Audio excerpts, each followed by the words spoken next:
Hello and welcome.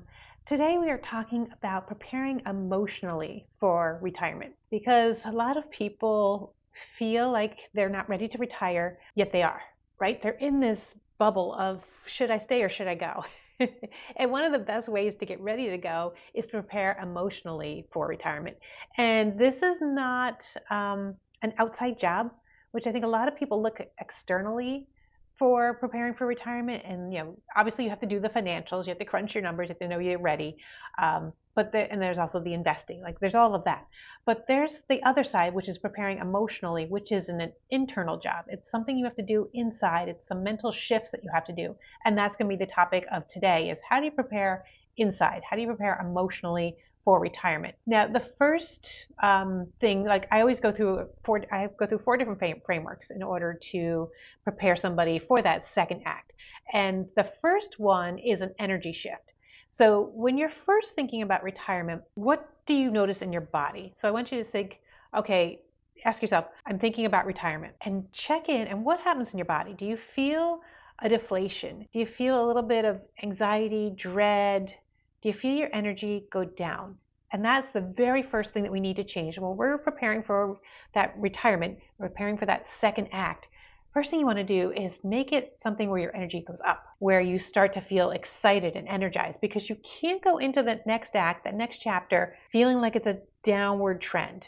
That's not that's not a healthy retirement. That's not an emotionally prepared retirement. You have to feel like it's an upward trend. You have to change your energy. And that's the very, very first thing I talk about with clients is how are we going to get our energy ready for this exciting new chapter? Like, woohoo, this is something cool. This is crossing the finish line. That's how way I always looked at it at work, was like crossing that finish line and raising your hands and going, yes, I did it. Like, woohoo, not, oh dear, what's next? Like, do you see the energy shift? And that's the first thing. Can you check in with your body to see how are you viewing retirement from an energy perspective? Is it uplifting and exciting, or is there a lot of trepidation, a lot of fear, and a lot of emotionally draining energy coming into it? So preparing for retirement, step one is an energetic shift. And part of that is very much the words that you use. So do you use the word retirement and think about the commercials you see for AARP and people moving into just kind of a life of leisure, but a life of lack of purpose, lack of energy, vibe? Like, what do you think of when you feel retirement, and what are the words you use?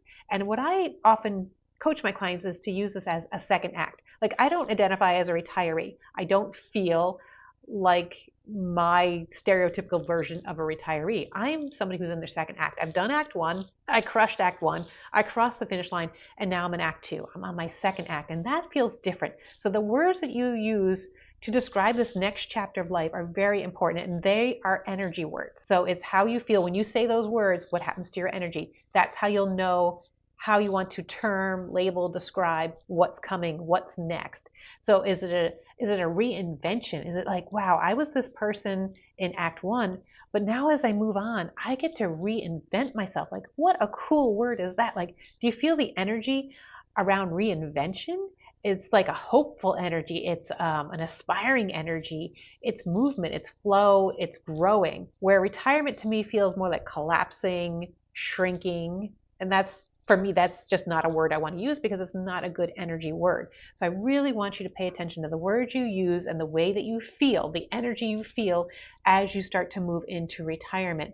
And you really have to get deliberate about this. I think you might be listening to this and going, oh, that's just wordsmithing. Oh, no, it is so much more. Like, energy is something that you generate. It's not something you have. It's not something you get from your food. It's something that you generate inside, and wordsmithing is a very important part of that energy. And I mean, you can feel my energy, right? I have a lot of positive, uplifting energy because I've done this work, this internal work. And that's what you need to do as you're preparing emotionally for retirement, is really energy, energy, energy is number one. And I always say the energy is your new currency. So money was the currency in act one, right? It was stability, security, providing for everybody, taking care of things. You needed money for all of that. In act two, this next act, it's energy. Energy is your currency. It's how do you approach life? Because you'll notice, and you're not going to be there yet, I get it, because you're still at work, but once you leave work behind you, you will notice an energy shift of all of that stress, all that burden coming off, you feel energized. And that used to be a joke when I worked where I worked for a very long time, 28 years. I would notice when the retirees would come back to visit us, how much younger they looked. And it would piss me off. And how much happier they were. They would come back and I couldn't even talk to them because they were just vibing so high and I was so low. It hurt to see a retiree.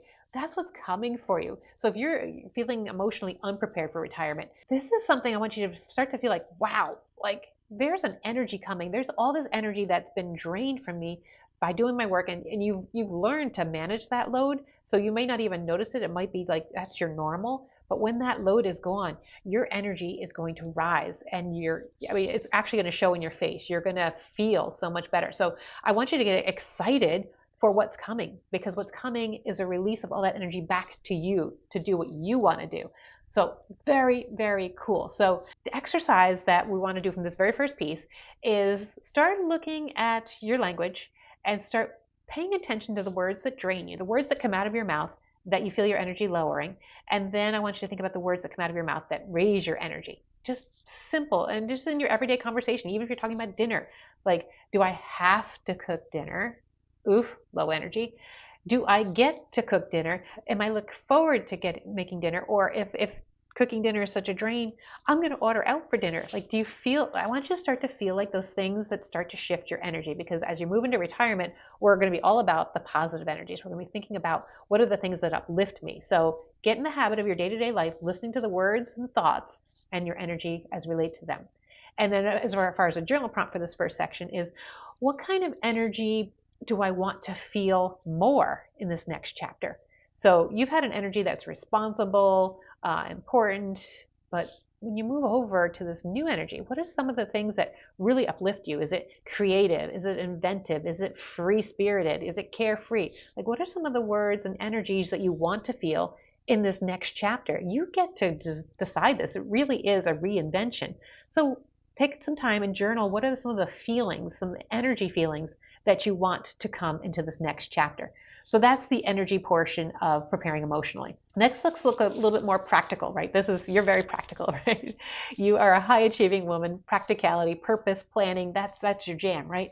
So let's look at how your purpose has been tied to your work.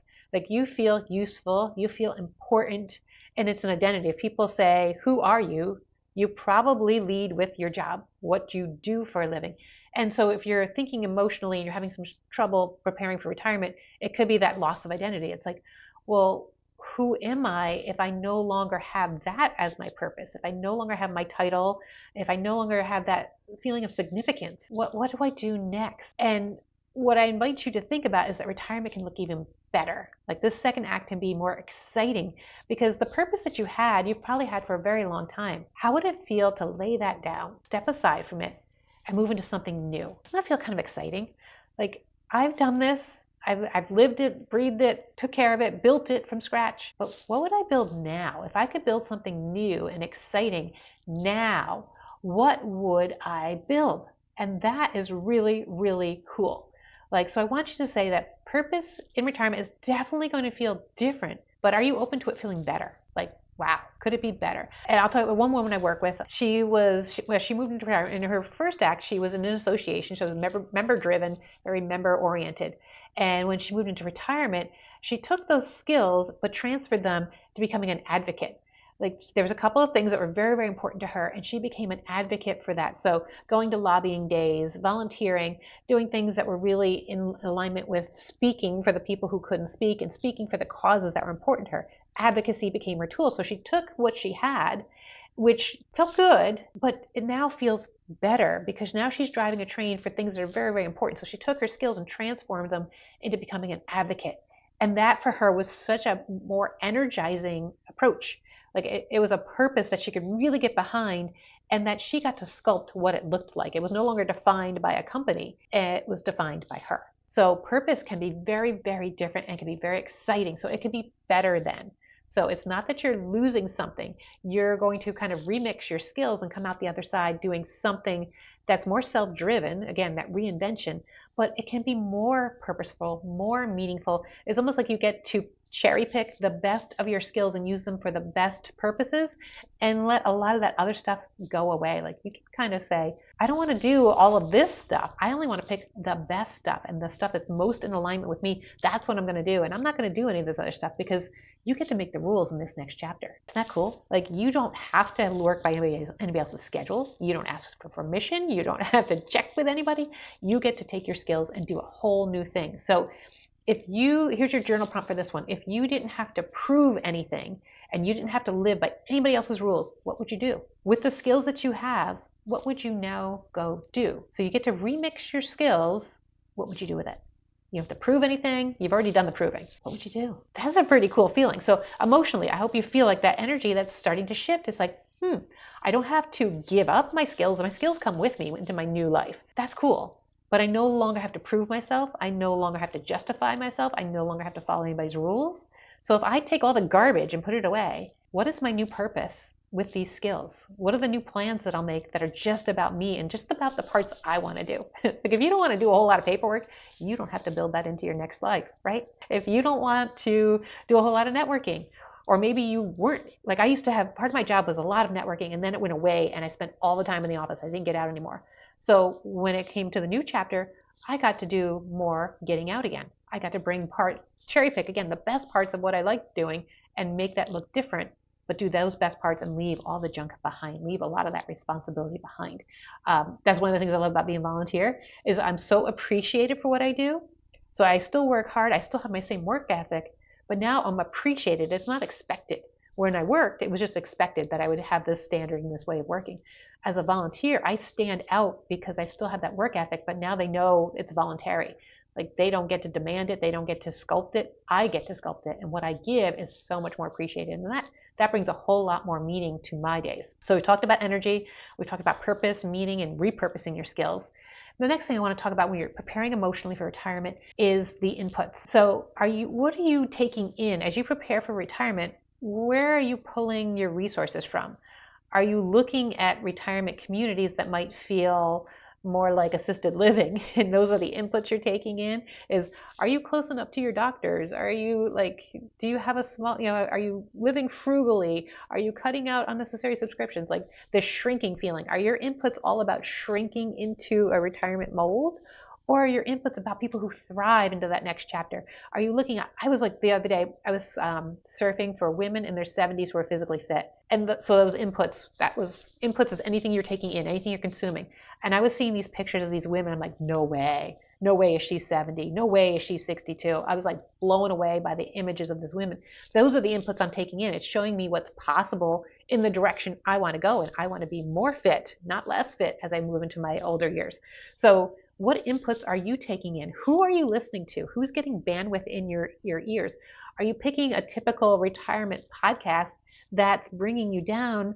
Or are you picking something that's like, wow, it's reinvention. It's reimagining your life. It's redefining what success looks like. Like those are the inputs I want you taking in. If you're reading books, don't read books on like Retirement 101. Like, can you feel the energy? That's why we started with energy. Can you feel, as you're looking at these inputs, can you feel your energy going down, or are they uplifting you? When you're finding things about new purposes and new passions, is your energy going up or is it going down? That is all part of preparing for retirement. So look at your inputs and start curating the best inputs. Start listening to podcasts that give you opportunities. So they can have nothing to do with retirement. They can have something to do with a new passion that you want to develop, a new idea, a new skill set. Just a new arena, a whole new industry that you've never thought about. Just whatever passion project you have, start listening to those inputs to see if they start to excite you. It's like a test drive. If you listen to a podcast or watch a video and you get excited by watching it, that's a good indicator that's something you want to go in. If you watch a podcast and you're like, or listen to a podcast and you're like, ew, yuck, that sounds cumbersome. Like if you listen to some marketing thing and it's like, oh my God, I would never do that. That's a good indicator. Those inputs are going to show you what you want and what direction you want to move in, again, by listening to your energy, but start curating the best. You get to decide. Like there was a curriculum to get you where you were, right? You went through school and then maybe you had some certification programs. There was always a curriculum for how to do better at your job, how to be a better leader. Well, now you get to develop the curriculum. You get to decide, okay, in this second act, who do I want to be? What's the best of that person? and then start building and curating your own inputs. So make sure that you're paying attention to who's got your ear, who's got your eyeballs, and make sure that it's energizing. And my tip for you is when you start hearing those drug commercials come on TV, hit mute. Like, you do not need to hear about Jardians and all these other drugs, and like, you don't realize how psychologically that's preparing you for breaking down. Like, these are all the things that can go wrong with your body, and here's the drugs we're going to give you. No, you go find the images of the woman who's 70 years old and crushing it. Look at her. Look at the people. The one was like, I think, American Ninja Warrior finalist at, oh God, was she 62 or 70? I can't remember, but she was the oldest woman to compete and actually finish the course. Like, wow, take those as your inputs. That's exciting. That gives you possibilities, something to strive for. So really do an inventory of what's coming into your life, and just start getting really purposeful and energize, be aware of that energy audit. So I actually do an energy audit. That's one of the important things that I do, is what's energizing, what's draining you. That's one of the first assessments we do when we work together, because I need to know, where are you seeing some great energy and where are you feeling drained? And so do that inventory yourself. Start paying attention to what's energizing me and what inputs are really kind of making me feel ugh, and what inputs are missing. Like, if you're not seeing a lot of positive inputs, where can you go find some? The world is your oyster. Go to ChatGPT, start typing in what would whatever topic you're interested in, and find the best of. ChatGPT can now search the web for you, so it'll come back with some great ideas of how you can energize, how can you have that plans and purpose, take your skills, repurpose them, and move in a new direction, and start curating those inputs, start seeing what's possible for me. It's not about loss. What am I losing in retirement? It's about what am I gaining? And that brings us to the last one. So we've talked about energy, we've talked about planning and purpose, we've talked about the inputs. Now let's talk about celebration, right? People look at retirement as to, again, what am I losing? I'm going to lose my friend network, and it's going to happen. Like, I thought, initially when I retired, I stayed in touch with everybody, but after time, I lost track of almost everybody. But I got to bring in some new energies and some new people, and it was okay. So you might be focused, if you're emotionally feeling very feeling a lot of trepidation about retirement, you're focused on the loss, what you're losing. Let's focus on the celebration. Let's focus on crossing that finish line and not mourning what's ending, but celebrating what's possible, what's coming. You get to reinvent yourself. Like, who gets to do that? That's awesome. So you have built a position where you get to walk away from one thing and live a whole second act, one that you're designing and one that you're smarter. Like, have you ever said, oh, if I could do high school all over again, I would do X, Y, and Z, or if I could do college all over again, or my 20s? Like, if you're saying, like, if I knew now what I know then, well, you do know what you know now. So what are you doing with it? How are you reinventing yourself now? Because you already know a lot of secrets that you didn't know at 20, right? You at 40, 50, 60, you know so much. You know the tricks, you know the shortcuts, you know the things that make things really pop for you. Do that now. You don't need to wait. You don't need to look back, and you don't need to say, well, if I could do it over. You get to do it over. You're going to your second act. This is a do-over. You get to do everything the best of. Like, again, that cherry picking the best of things and saying, I don't do that stuff. That's not for me.